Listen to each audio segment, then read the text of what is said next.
बिस्मिल्लाहिर्रहमानिर्रहीम। आज हम शुरू करने जा रहे हैं बैटल ऑफ मूता। जबकि दूसरी जो बैटल्स है काफी मेजर बैटल्स रहे हैं और उनके बारे में सब जानते भी हैं, मतलब लेकिन बैटल ऑफ मूता के बारे में लोग इतना ज्यादा नहीं जानते कि उसमें क्या हुआ था, क्योंकि नबी अलैहिस्सलाम इस बैटल में शरीक नहीं हुए थे। एंड ये 629 एडी जो कि करीब 7 हिजरी में हुआ था।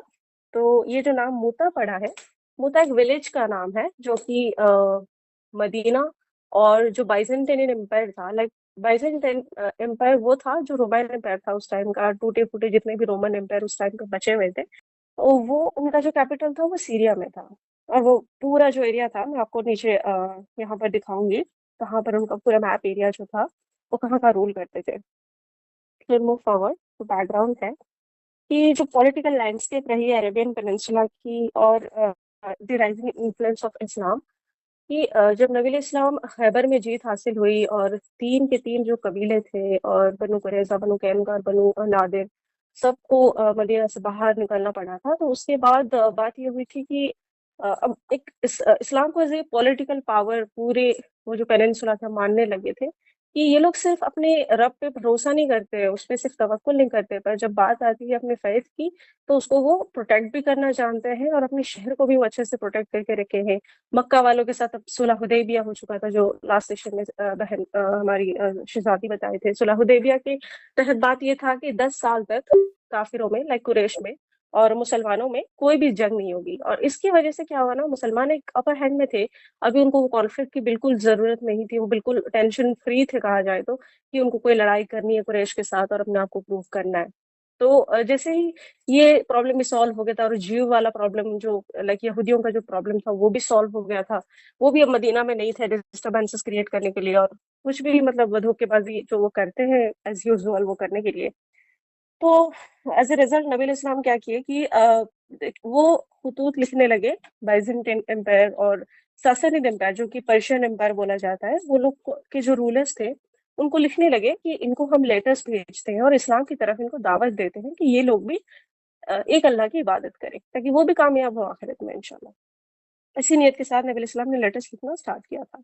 तो सिर्फ इस्लाम एक रिलीजन बन के नहीं था, उनके जो अरब दिखते थे कि पता नहीं एक कल्ट बना लिए हैं और नबी इस्लाम को फॉलो कर रहे हैं एकदम, जो कि सुलह हुदैबिया में उन्होंने देखा था कि नबी इस्लाम वो लोग जब सुलह हुदैबिया के लिए आए थे और उन्होंने जो सहाबिया मतलब सहाबी लोग का जो डेडिकेशन था टुवर्ड्स नबी इस्लाम की, नबी सल्लल्लाहु अलैहि वसल्लम जब वजू करते थे तो वजू के पानी को वो गिरने तक नहीं देते थे कि वो पानी हमारे लिए इतना मुबारक है, वो उसको अपने बदन पे, अपने मुंह पे, अपने चेहरे पे, हर जगह मलते रहते थे कि वो उनके लिए उतना होली था, वो उतना फीलिंग्स रखते थे नबी इस्लाम के लिए।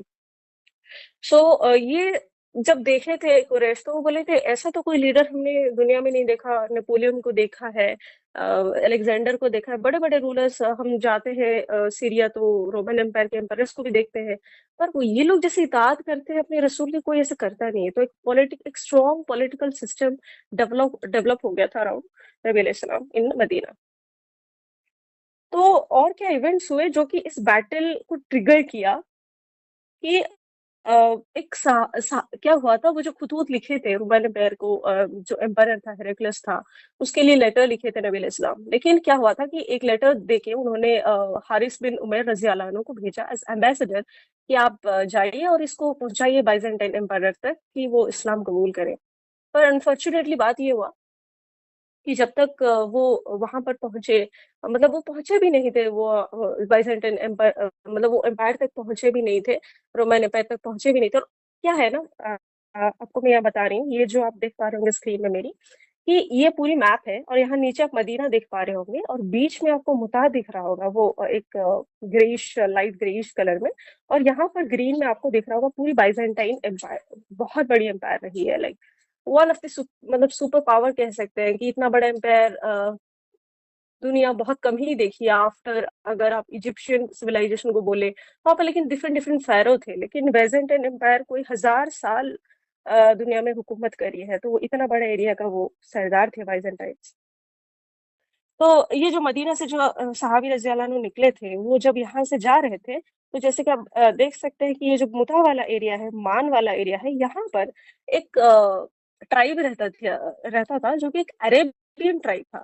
थे तो वो अरब्स, लेकिन वो क्या किए थे, वो एक वेसल स्टेट बन गए थे बाइजेंटाइन के लिए। कि बाइजेंटाइन क्या करता था, लाइक कह सकते हैं कि एलाइज थे, उनके पॉलिटिकल एलाइज थे, कि उनके दीन पे भी थे, मतलब क्रिश्चियनिटी फॉलो करते थे, और उनको टैक्स देते थे। मतलब बेसिकली वो पूरे बाइजेंटाइन को हर हर एरिया से बचा के रखते हैं, कि जो भी प्रॉब्लम अरेबियन पेनिनसुला की तरफ से आएगा, हम यहाँ पर आपके लिए एलाइज बनकर खड़े हैं, और आपकी हम बिल्कुल प्रोटेक्शन करेंगे।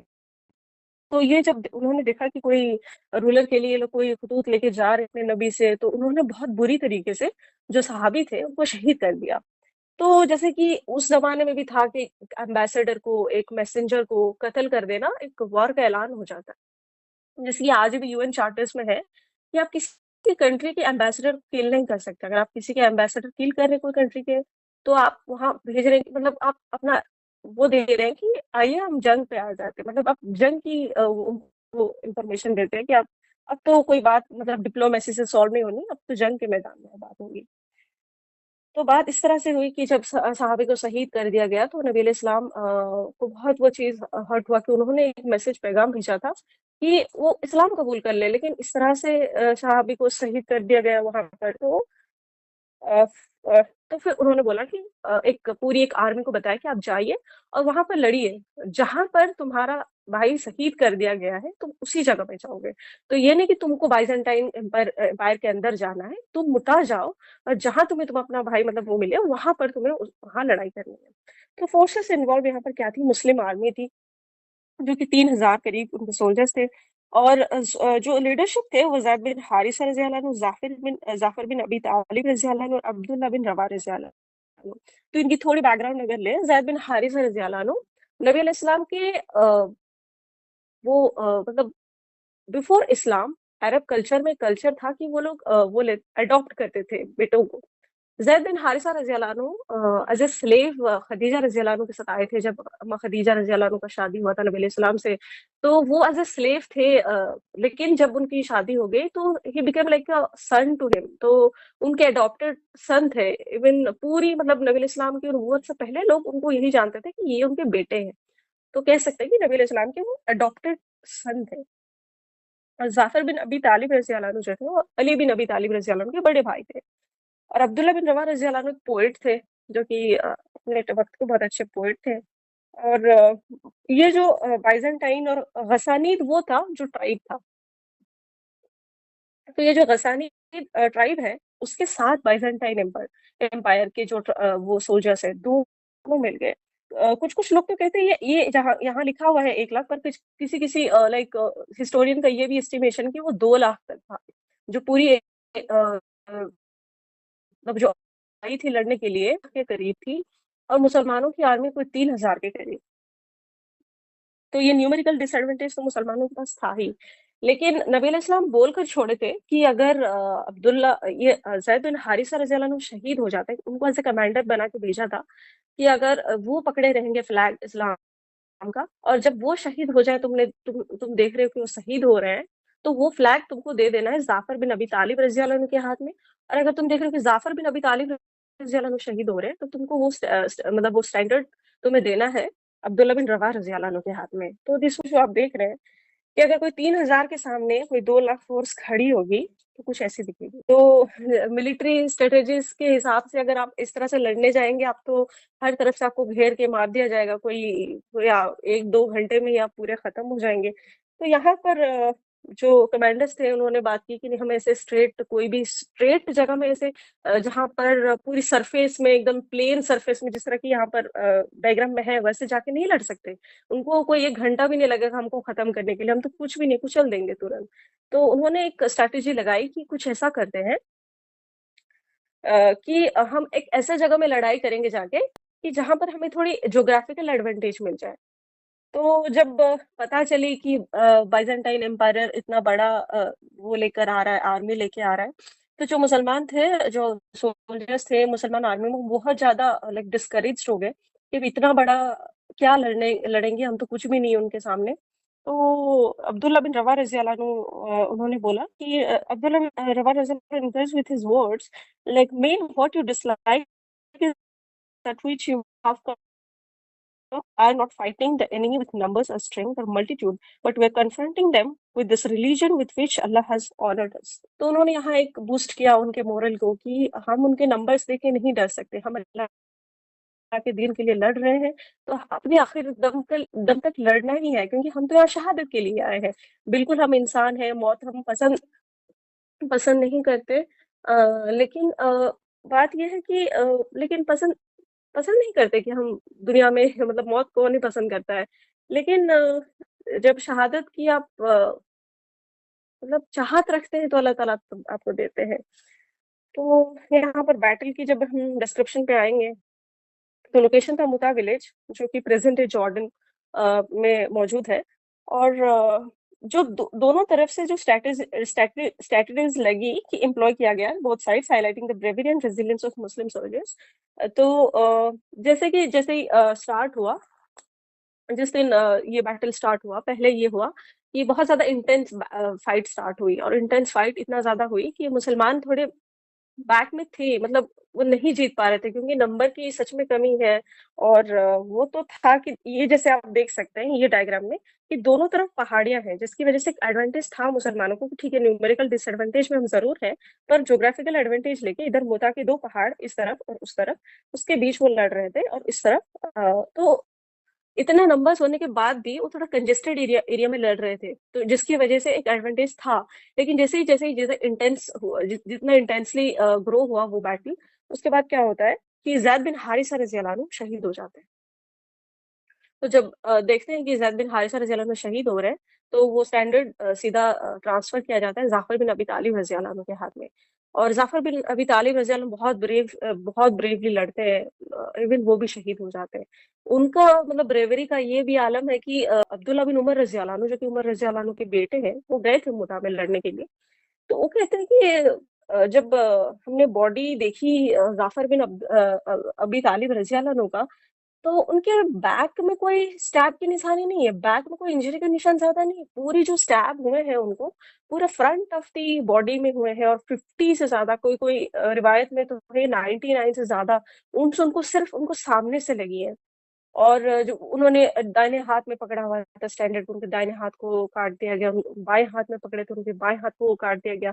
तो इस वजह से नबी अलैहिस्सलाम बोलते हैं कि जाफ़र के लिए जब नबी अलैहिस्सलाम मतलब अ, खबर पहुँची मदीना कि जाफ़र शहीद रज़ियल्लाहु अन्हु शहीद हो गए, उनके घरवाले बहुत रोए, और वो बहुत ज़्यादा वेल कर रहे थे। तो नबी अलैहिस्सलाम बोले कि ऐसे इंसान के लिए क्या रोना जो कि जन्नत का हो गया है, और वो जन उसके 2 हाथ तो मतलब इस बैटल में शहीद हो गए और कट गए, लेकिन अल्लाह ताला उसको जन्नत में 2 रूबी जो कि लाइक कह सकते हैं कि like the best of best pearls में आता है। तो रूबी के उसको 2 विंग्स देंगे जन्नत में, और वो जन्नत में बेहतर जगह में है।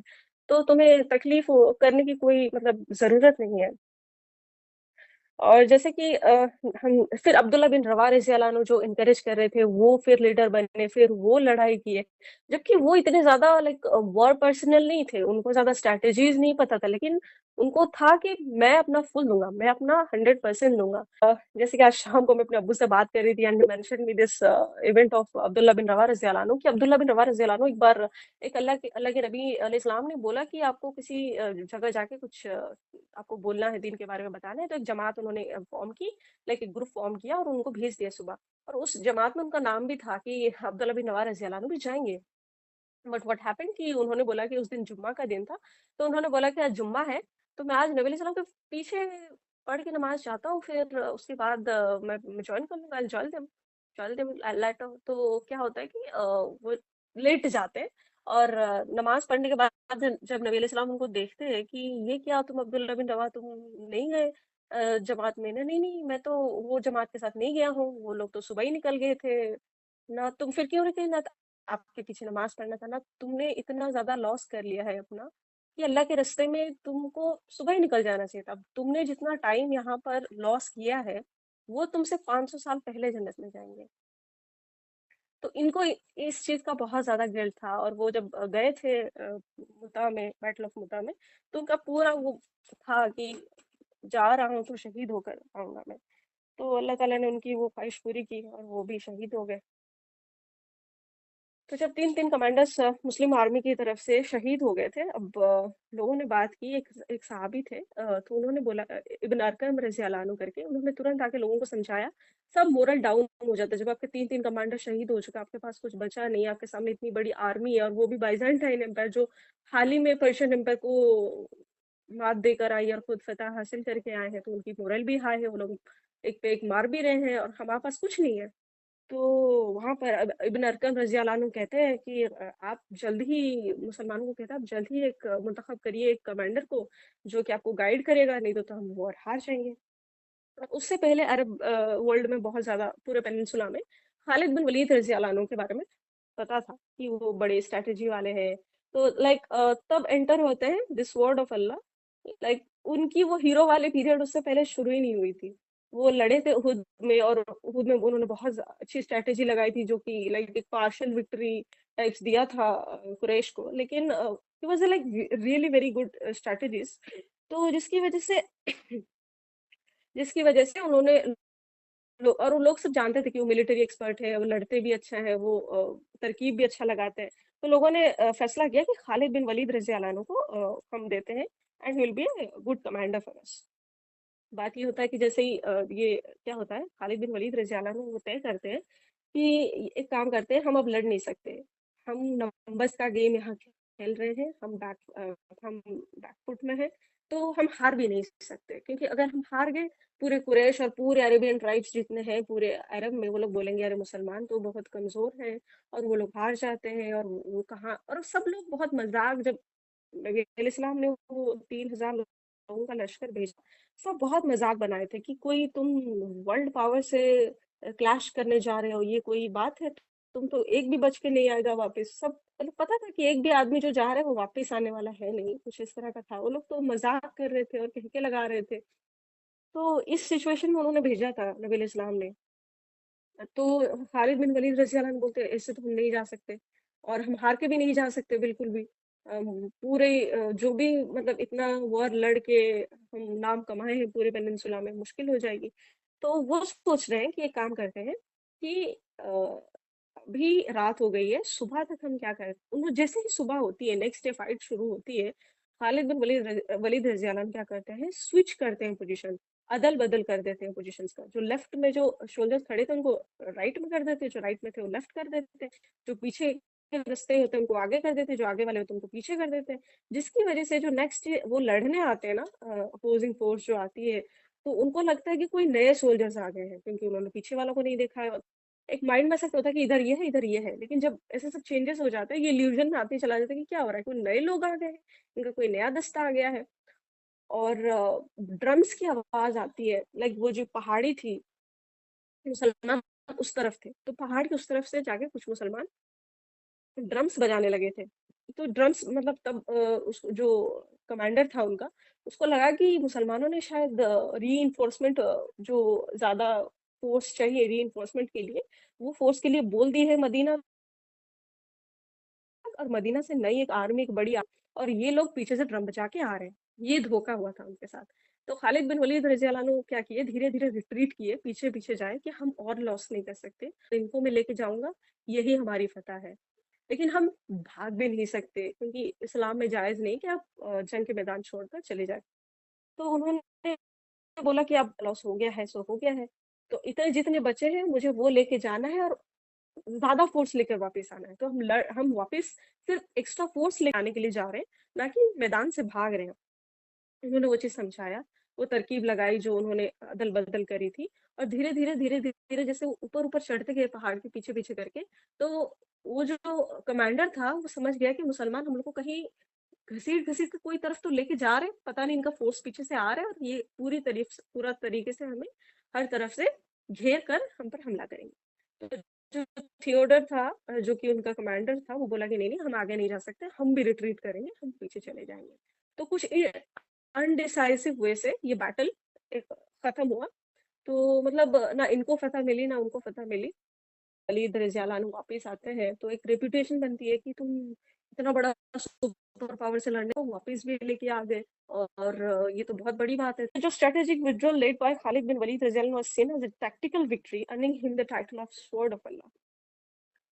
सो लेगेसी अगर बात करें तो हिस्टोरिकल इम्पोर्टेंस क्या है कि ये जो अर्ली इस्लामिक हिस्ट्री थी उसमें एक बहुत बड़ा like balance of power in the region की, जो पूरी रीजन थी मिडिल ईस्टर्न अरेबियन पेनिनसुला में, वहाँ पावर की जो जंग थी कि कौन पावर लेगा और कौन नहीं लेगा, सासनीद और बाइजेंटाइन और ऊपर से उभरता हुआ इस्लामिक एम्पायर। तो ये था कल्चरल सिग्निफिकेंस। यही है कि हम डिस्कस करते हैं उनके सैक्रिफाइस, जैसे कि अब बात कर लीजिए जाफर बिन अबी तालिब रज़ी अल्लाह अन्हु या अब्दुल्ला बिन रवाह रज़ी अल्लाह अन्हु, ज़ैद बिन हारिसा रज़ी अल्लाह अन्हु, इनकी जो लाइक लीडरशिप कि हम आगे रहेंगे और हम लड़ेंगे, और जब अपने कमांडर को पूरा दस्ता देखता है कि वो इस ब्रेवरी से लड़ रहा है, इस वैलर से लड़ रहा है, इस सैक्रिफाइस दे रहा है, अपना सब कुछ दे रहा है, तो उनका बहुत मोरल हाई होती है।